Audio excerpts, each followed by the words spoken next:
Part 5, Chapter 4 of Anna Karenina by Leo Tolstoy. Translated by Nathan Haskell Doyle.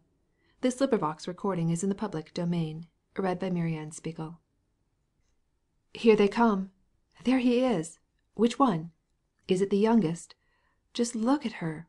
Poor little Matushka, more dead than alive, was murmured through the crowd, as Levin, having met the bride at the entrance, came into the church with her. Stepan Arkadyevitch told his wife the reason of the delay, and a smile passed over the congregation as it was whispered about. Levin neither saw any one nor anything, but kept his eyes fixed on his bride.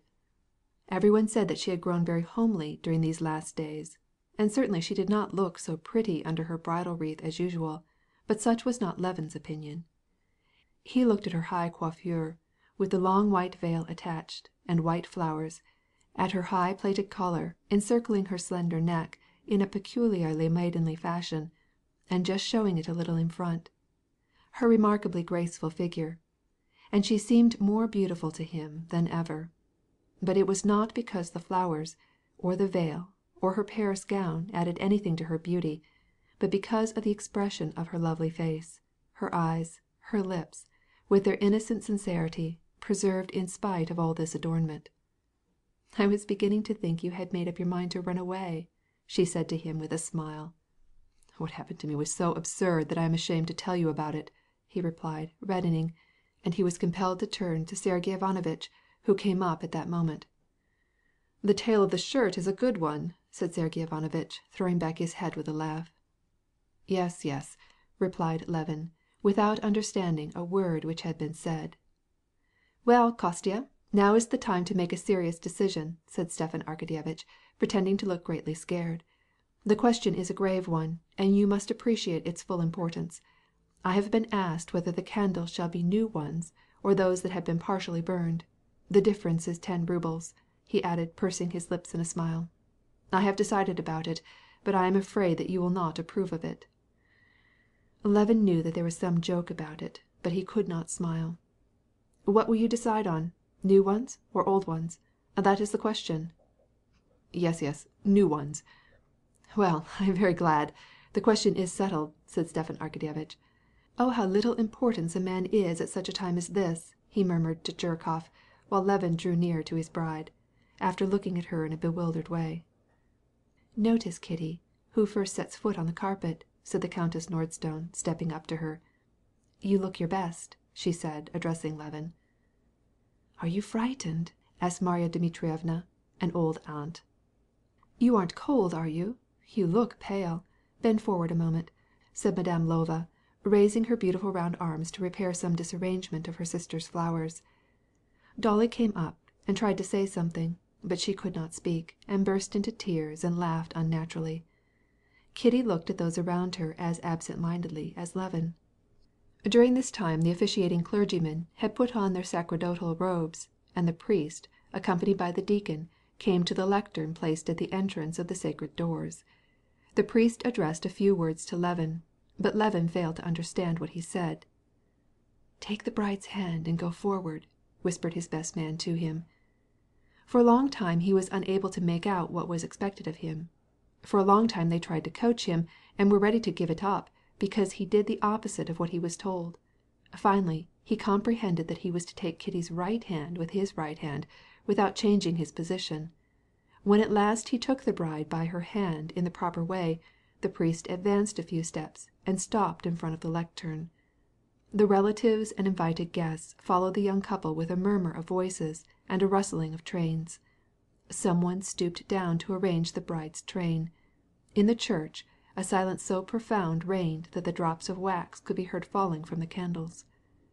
The old priest in a calotte, his white hair shining like silver, drawn back behind his ears, drew forth his wrinkled hands from beneath his heavy silver chasuble, ornamented with a cross of gold, approached the lectern, and turned over the leaves of the missal. Stepan Arkadyevitch came softly and spoke in his ear, and made a sign to Levin, and then stepped back. The priest lighted 2 candles decorated with flowers, and, holding them slanting in his left hand, so that the wax slowly fell from them, turned toward the young couple. It was the same old man who had heard Levin's confession. He looked at the bride and bridegroom, out of his sad, weary eyes, and then, with a sigh, blessed Levin with his right hand, then, with especial tenderness, placed his fingers on Kitty's bended head, gave them the candles, and taking the censer, moved quietly away. "Is this all real?" thought Levin, and he glanced at his bride. He looked down somewhat from above on her profile, and by the motion of her lips and her eyebrows he knew that she felt his look. She did not raise her head, but the high plaited collar which reached to her little pink ear trembled a little. He saw that she was stifling a sigh, and her hand imprisoned in its long glove trembled as it held the candle. The whole affair of the shirt, his late arrival, his conversation with his relatives and friends, their displeasure, his ridiculous position, everything at once vanished from his memory, and he was conscious of a mixed feeling of terror and joy. The archdeacon, a tall, handsome man, his hair curling all around his head, and wearing a stickar, or surplice, of silver cloth, came briskly forward, and with the customary gesture raised his stole with 2 fingers and stopped before the priest. "Bless us, O Lord!" Slowly, one after the other, rocking the atmosphere into billows of sound, echoed the solemn syllables. "May the Lord bless you now and through all ages," replied the old priest, in a sweet and musical voice, still turning over the leaves. And the response, chanted by the invisible choir, filled the church to the very roof of the vault with a deep, full sound, which increased, then ceased for a moment, and softly died away. They prayed as usual for the eternal repose and welfare of their souls, for the synod and the emperor, and then for the servants of God, Konstantin and Yekaterina, that day about to be wed. "Let us pray the Lord to send them his love, his peace, and his aid," the whole church seemed to say in the voice of the archdeacon. Levin listened to these words, and was impressed by them. How did they know that aid was exactly what I need? Yes, aid. What can I know? What can I do without aid? He thought, recalling his recent doubts and fears. When the deacon had ended the liturgy, the priest, with a book in his hand, turned toward the bridal couple. "O eternal God, who unitest by an indissoluble bond those who are separate," he read, in a strong melodious voice.